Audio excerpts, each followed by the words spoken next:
It is the Grand Old Opry House outside of Nashville here.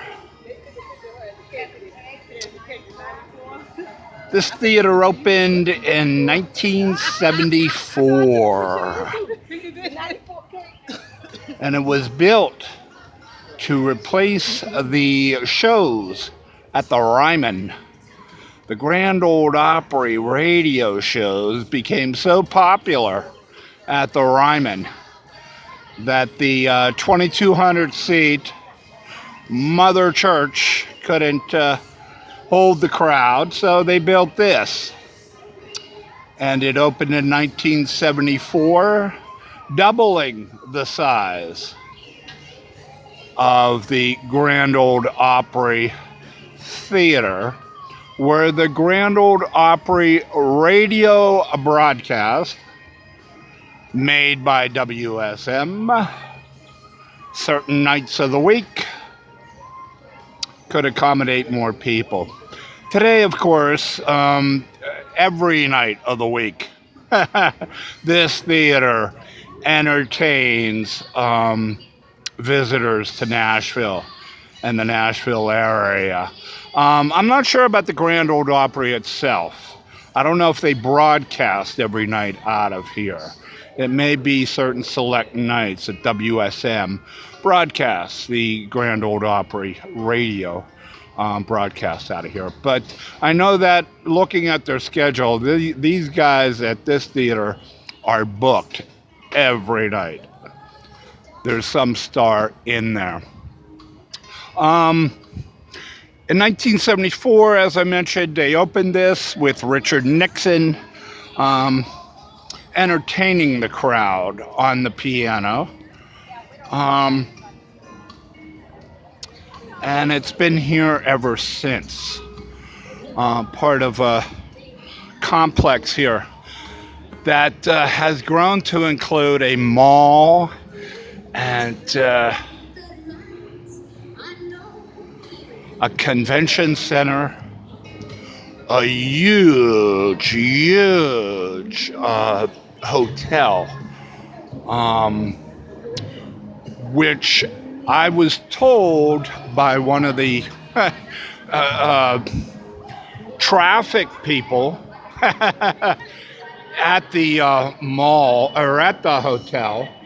It is so large, it's unbelievable. I was told it's the largest hotel outside of Vegas. And wow, you know, you have to believe it if you see this place. It is something. It is a Gaylord hotel. 2,800 rooms, I think he said. It's large. So, but this is the Grand Ole Opry. They have tours.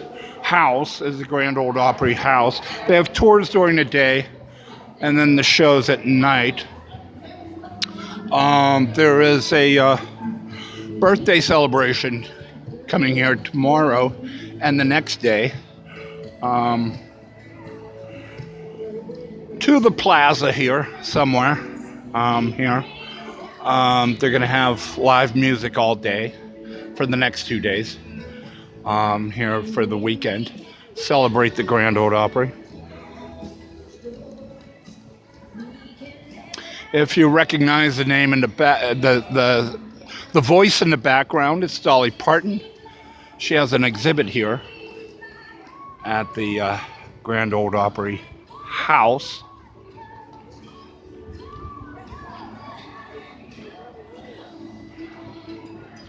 Funny story. When I was here last time in Nashville, 2016, I heard that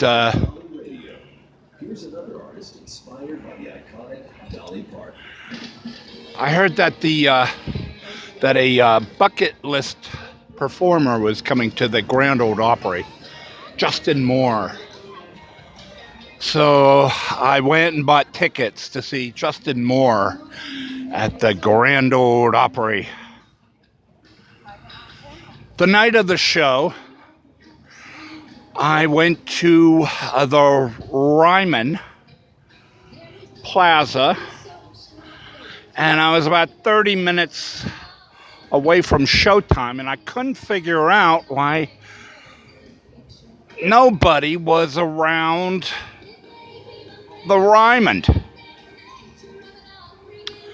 Finally, I asked a lone guard there what I was missing or what was wrong. And he said, "Oh no, he's at the Grand Ole Opry." And I said, "I assume that's different than the Ryman." He's there. "Yes, it is." He's there. The Grand Ole Opry is now at the Grand Ole Opry House. So,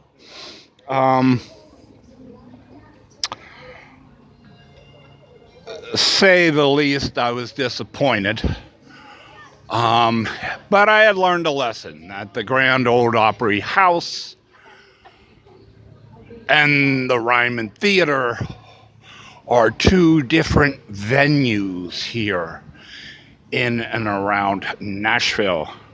At one time, the Grand Ole Opry radio broadcast, the historic WSM broadcast, was out of the Ryman from the early 40s until Nixon brought the crowds here in 74 by his sterling piano renditions, filled the halls. And so now the Grand Ole Opry radio broadcast is here. And the nightly shows here from the Grand Ole Opry House are broadcast from here and no longer the Ryman Theater. So learned a lesson that night as a first-time visitor to Nashville that anyways, lost $50 that night for a Justin Moore ticket, and swallowed what little pride I had left at a Burger King on Broadway, just before the freeway, and listened on the radio as Justin Moore belted out his latest single and one or two other songs that night at the Grand Ole Opry House.